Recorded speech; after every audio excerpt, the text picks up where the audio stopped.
stays recorded. Section 5.7 is a lot less stinky than 5.6. There are only two examples that I have here, except, yeah, first example is nice. The second example gets a little bit kind of yucky. But this is going to be very similar to like the rates of change problem that we had before, like in chapter 4, I think, the end of chapter 4, we started doing rates of change where we had like dy dx's and that type of thing, okay? So this is kind of along the same lines, except what we're doing now is we're trying to find maximum volume, minimum distance, minimum area, minimum length, these type of things. We know how to find maxes and mins using an equation, and we do that with the first derivative, right? Okay, first derivative, and then we find increasing versus decreasing. And then, according to what's what, like if it's increasing on one side and it's decreasing on the other side, we know that that's a maximum. If it's doing this, then it's going to be a minimum, okay? So they're going to give you a couple equations, in your homework assignment. They might say something like, profit, the equation for profit for our company in the past has followed this trend. And then they'll give you like a quadratic function, okay? So profit might be like, here we go. Profit might be like y equals, I don't know, it would have to be x squared, I don't know, plus 4x minus, I don't know, plus 3, I guess. I don't know, something like that, right? Something like that. What that's going to look like is a parabola, and actually it should be negative x squared. So the parabola should look like this, and we're trying to find the maximum. So basically we're trying to find that point. And we can do that by taking the first derivative and by analyzing the increasing, decreasing stuff, whatever. So maximum profit, if we're trying to maximize volume, maximize distance, minimize distance, etc., all that good stuff. So we can do each one of those things by just looking at the first derivative, okay? Just like when you were doing the rates of change problems, I would always say, like, come up with your equation, write what you're given, write what you're trying to find. In this one, you're going to have two different things. You're going to have a primary equation and you're going to have a secondary equation, okay?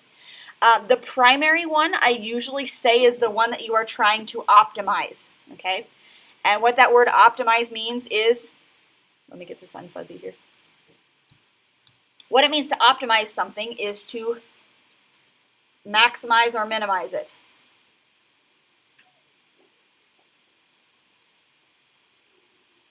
Okay?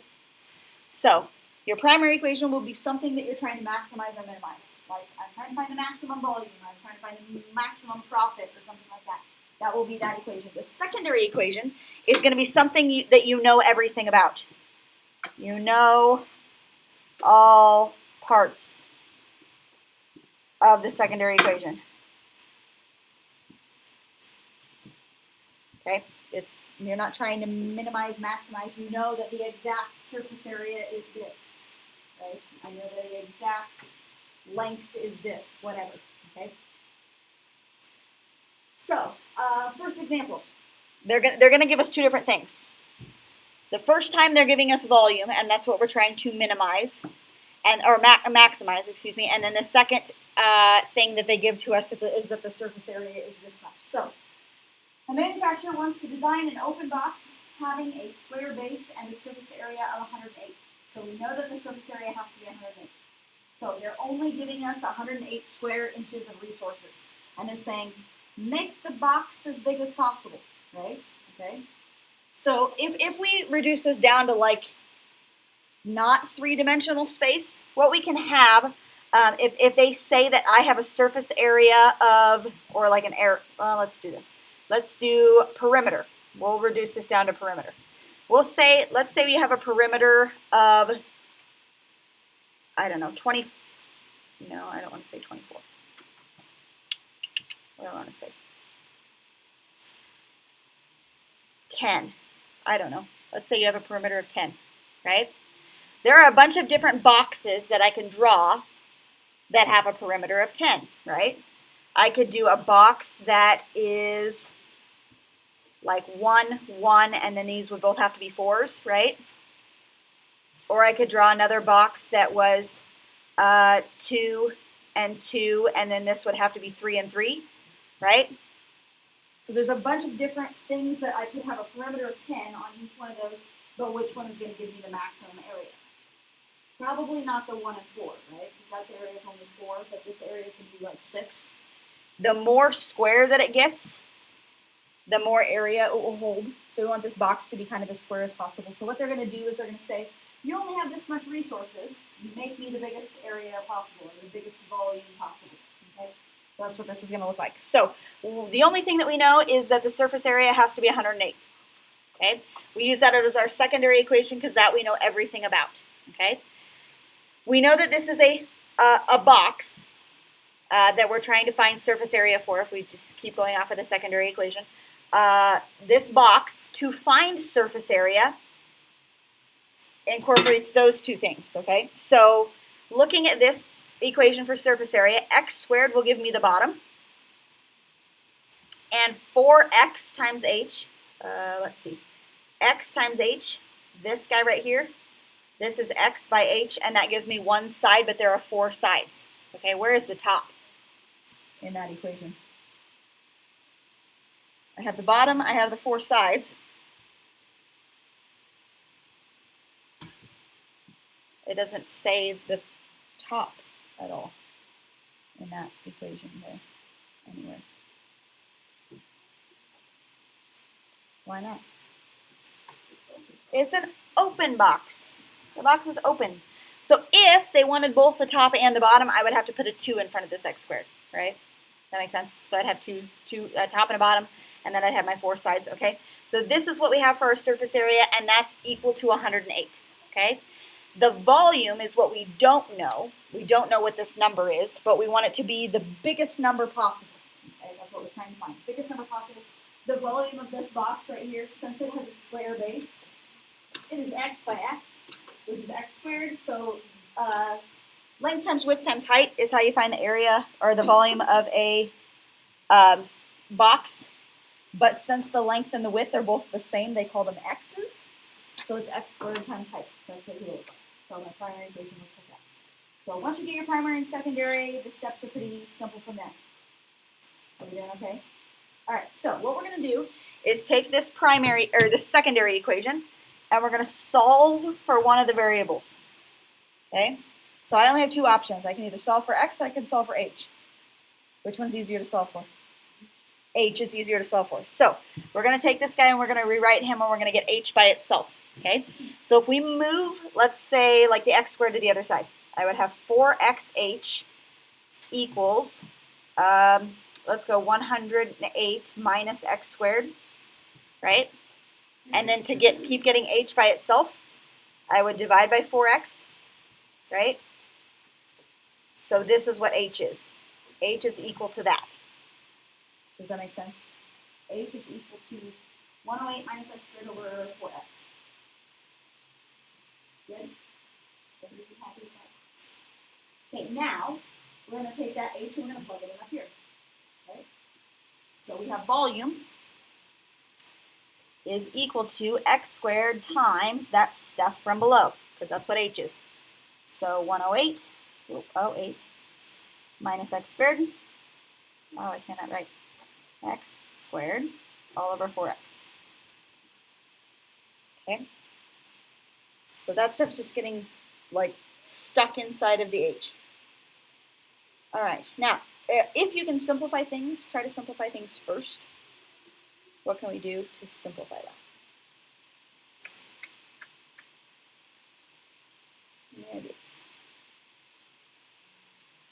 I'm going to put this guy like over 1. This is like x squared over 1, right?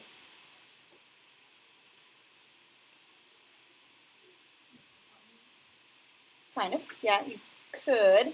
I'm going to get rid of an x first. Can I do that? So one of these x's up here will cancel with one of those x's, right? Okay. And then I can multiply the x through, I guess. So you get 108x minus x cubed all over 4. That's what the volume is. Okay, but then that really is the same thing as, does 108 divide 4 evenly? Yes, 27. Is it 27? 27x minus, this would be 1/4 x cubed. Does that make sense? If I divide both of them by 4. So now I have just one function, and I don't have to use the quotient rule or anything like that when I'm having the derivative next. Yeah? Okay, so volume is equal to that. That's what I have now. Volume equals 27x minus 1/4 x cubed. Okay, and now I'm going to find the derivative. Okay, so that's the volume based upon what x is. All right, so find the derivative. That's the next thing. So 27 minus 3/4 x squared. That's what he's going to look like. Okay, now what do you think you're going to do? Set him equal to 0. I'm trying to find the critical numbers, right? So I'm going to set him equal to 0. All right, so I'm going to say 27 equals 3/4 x squared, because I'm going to bump the 3/4 to the other side. I've got kind of a mess going on here. Sorry. 27 equals 3/4 x squared. Okay, how do I get rid of 3/4? You can either multiply by 4/3 or divide by 3/4, whatever. What is that? 36. X squared equals 36. Okay, so, oh man, that's really nice. X equals, now when we take the square root of 36, usually it's plus and minus, but what is X representing? The length from here to here. All right, that's what X is, or the length from here to here. So we will only write it as 6. Okay, all right, now let's test to make sure that that's going to give me a maximum volume. So if I have my two test intervals going from -infinity to 6 and 6 to infinity, okay, let's test 0 and let's test like 7. Okay, so I've got my little box. I don't know if you need to write your box down here, that's fine. I'm going to plug that 6 back into the first derivative, which is this guy. Or that, sorry, that's 0. I'm plugging 0 and 7 back into this guy. Okay, so if I plug 0 in, 3/4 times 0 squared subtracted from 27 is going to give me a positive number, right? So he is increasing here. Okay, if I plug 7 in, 7 squared is 49 times 3/4 and subtracted from 27, I think that's going to be a negative number. Yeah? Sure? Okay, negative number. So he's going downhill. So at 6, we have a max. Okay? So when the length of the box is 6, we have a maximum volume. What dimensions will produce a box with a maximum volume? We want the x, or the base, to be a 6 by 6. What will the height be then? What? I didn't remember my paper. How do I find the height then? Right. So right here we have the equation for height. So 108 minus 6 squared over 4 times 6, whatever that is. Plug in back in there. Height is going to be something. 3. So I want that box to be a 6 by 6 on the bottom. Let's see if I can draw. I don't know if I can draw a box. There you go. You don't have to draw this if you don't want to. So I want the height to be 3, and I want the bases to both be 6. That's going to give me that box right there. The dimensions of that box are going to have a surface area of 108, and it's going to give me the maximum volume possible. Right? Does that make sense? Okay. So the secondary equation, solve for one variable, plug it in, and then just do the critical numbers from the first derivative. Okay? Good, good? What? Your primary equation was the volume. That's what we're trying to maximize. Maximum volume. Okay? All right. Now this one's kind of disgusting. Yeah, a little bit. Okay. Finding the minimum distance. Okay, that's what we're trying to minimize. Minimize distance. Okay. So, they don't give me what I'm trying to find. They don't give me the primary and they don't give me the secondary. It says, it gives me the graph of what we're trying to do here. I'm going really fuzzy today. I don't know what to do. Okay.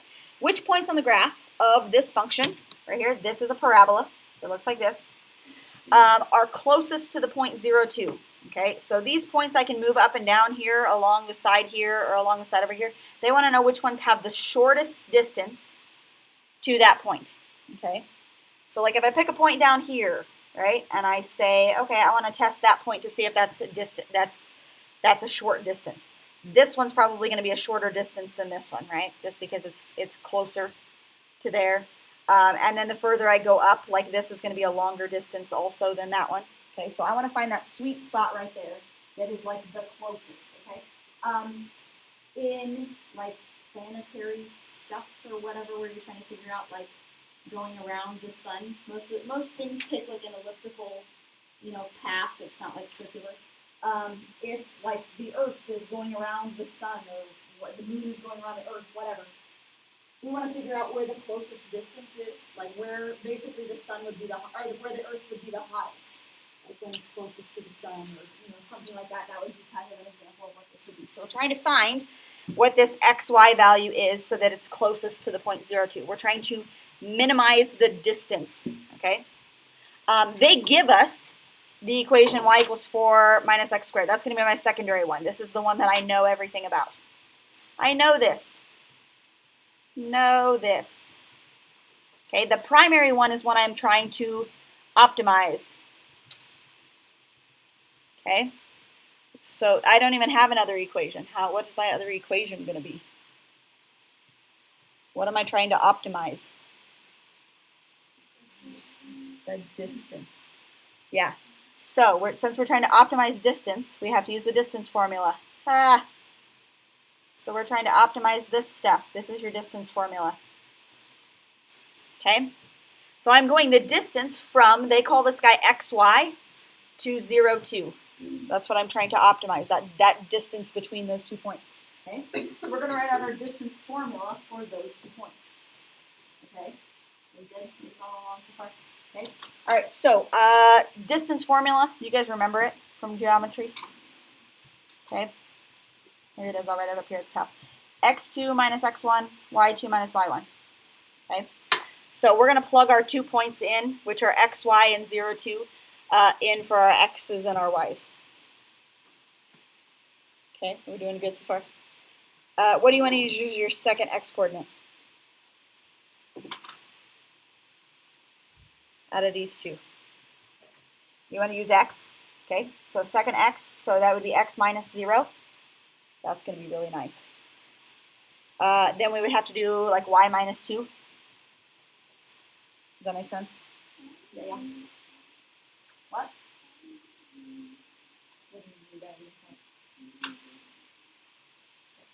Are you kidding me? No, seriously, I didn't even look. Yeah, distance. Here you go. It's right below the picture. Come on. Whatever. Now you know where it comes from. There you go. Whatever. All right. So, some really nice things. X minus 0 squared is just going to be x squared. So we can kind of like simplify that a little bit. Now what do you do? Plug the thing into the thing. Okay. I know that y is this. This is direct substitution. So I'm going to plug him in there. Yay. Okay. Now I have a lot of room to write. So I'm not really worried about that. Okay. Square root. Since this is just x squared, I'll leave him x squared. But now I have plus 4 minus x squared minus 2 squared. All right, you see what I just did? This was the y that I plugged in just now. Are we doing all right so far? Not yet. Well, and they're trapped together. Like these two are trapped together, so we can't just take the square root. No, like that whole equation on the right is square. Yes. Like that, and I get rid of that square on both ends. X plus the. That. You're saying like FOIL this out? No, just no. The square root will go away because the whole equation is squared, and then x squared. I can just type it. It's like saying So if you take the square root of it, it's just gonna be x plus the. No, that isn't Why? Why? Because okay, that's a good question. That's a good question. So let's say, for example, I had like x squared plus 4, and I take the square root of that. right? You're saying the square root of that would be like x plus 2, right? But that would mean that x plus 2 times x plus 2 would give me x squared plus 4, and it doesn't, right? It's x squared plus 4x plus 4. Does that make sense? So You see why? If it wasn't a plus sign there. If there wasn't a plus sign there, if this was like x squared times this, you betcha you could do that. Yeah. Does that make sense? Like, since they're trapped together, you can't do that. Okay, this was just a, yeah, don't write that down. But anyway, so that's just kind of illustrating what that means. Like, the plus sign traps them together. Okay, but I can do some simplification over here. So, like, 4 minus 2. Let's see, all right, x squared plus, this would be negative x squared plus 2 squared, something like that. Does that make sense? If I put the 4 and the 2 together? Did I do that right? Okay. Now, let's take this guy right here, and let's FOIL him. We're going to be able to put some things together, I think, maybe. So if I FOIL him out, that'll be positive x to the 4th. Minus 2x squared minus 2x squared plus 4. And then I've got that extra x squared on the front. And the square root of all that. So this was the FOIL part. Does that make sense? That was the FOIL part. And I'm going to put all the junk together. Getting closer.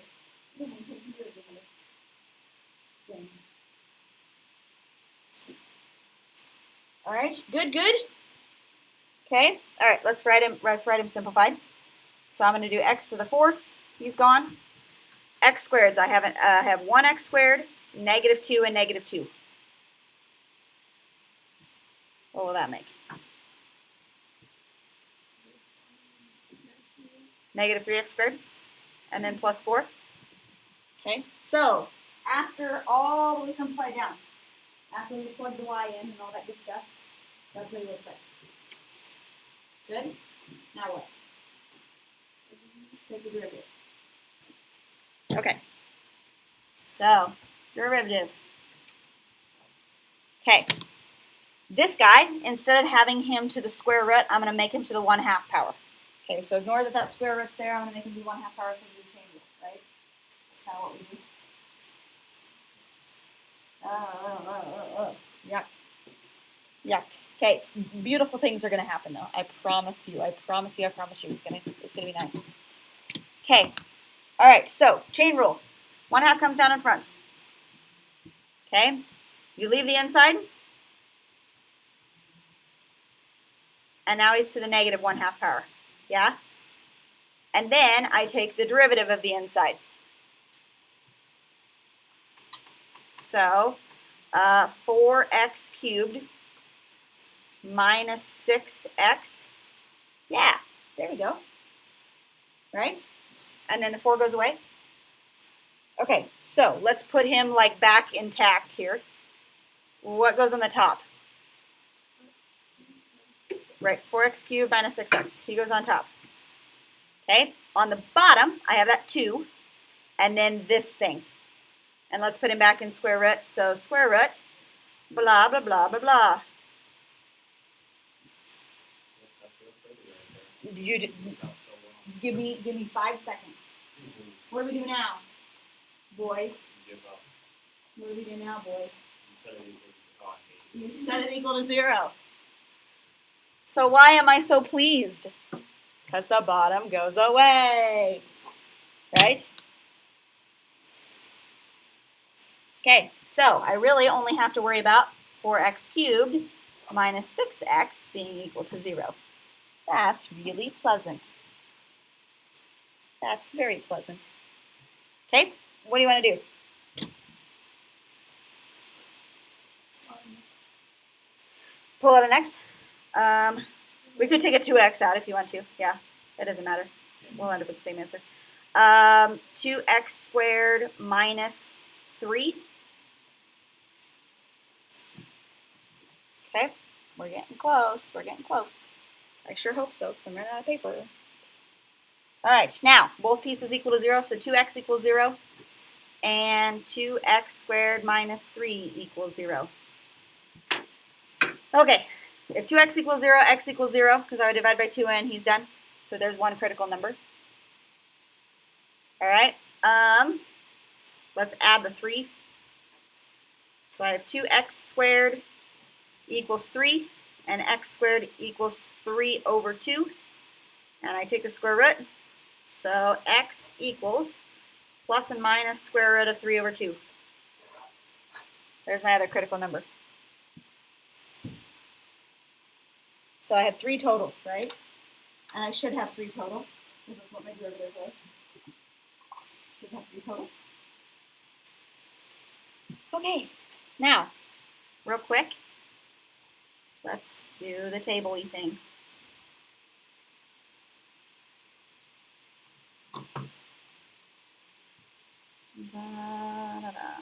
Okay. All right. Negative infinity, which one comes first? Negative square root of 3 over 2. Then negative square root of 3 over 2, 2, 0. 0 to positive square root of 3 over 2. And square root of 3 over 2 to infinity. If you can see that. All right. What is the decimal for the square root of 3 over 2? Anybody have it? 1.22. So this would be like negative 1.22, and this is positive 1.22. Okay. All right. I have to know that just so that I can see like which numbers go where. Otherwise, I don't know. What number do you want to test? First category. Negative 2. Next one. Can we do negative 1? And then 1 and then 2. I think that will work. Okay, here's my derivative. And I got to plug him in there. Oh, Lordy. Okay, negative 2. I don't even know where I want to plug him in at. I gotta go over here. Over here. 4 times negative 2 cubed minus 6 times negative 2 over 2 and square root of all that junk. Negative 2 to the 4th minus 3 times negative 2 squared plus 4. Now, here's the beautiful part. The bottom, we can't ever take square roots of negatives, right? So basically this will always be 2 times some positive number, right? So that bottom always has to be positive, otherwise it's undefined, right? So this guy's always going to be a positive number on the bottom. So we can kind of probably just get away with looking at the top, right? Is it negative? So 832 minus plus, yeah, ish. Yeah, negative. You're right. So negative 2 is negative. All right. That bottom will always be positive. Otherwise, we're undefined. So let's do negative 1 next. This will be negative 4 plus 6. So that one's going to be positive. That's nice. Okay. If I plug in positive 1, 1 and 1, that guy will be, what, negative again? Negative. And if I plug in a positive 2, he must be positive again, huh? Yep. Okay, so here he is decreasing, then increasing, then decreasing, then increasing. Okay? So let's see what's happening. At negative 3 square roots of 2 exactly, he is going to be a minimum. At 0 exactly, he's going to be a maximum. And at the square root of 3 over 2, he is going to be a minimum. You see how that works? Because of the increasing, decreasing things? Yeah? Good. Okay, we're to the end of the road. What were we trying to do in the first place? Find the points that gave us the closest, the minimum distance, okay? So if these guys gave us minimums, we need to find which one is the most minimum, right? They're probably both going to be the same amount because you can see that from the graph, okay? So I'm going to have minimums at negative square root of 3 over 2, comma, something, and another minimum at positive square root of 3 over 2, comma, something. Okay, now how do I figure out what that something is? Plug it back into the original, right? Which isn't too bad since you end up squaring right away. Okay, so plugging those numbers back into up here, I have 4 minus basically negative square root of 3 over 2 squared, right?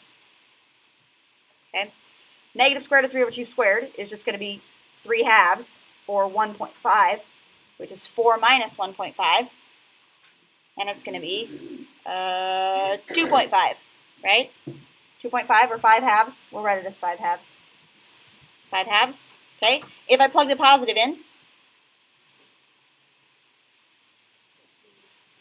also going to be 5 halves, right? So the minimum distance is going to be at those 2 points. I'm really glad that the people that do like the NASA stuff have like computers that will do this probably for them. But somebody can make that computer. Anyway, minimum distance, there you go. How that works. I know, right? It's just all coming together. It's all coming together, right? You don't look for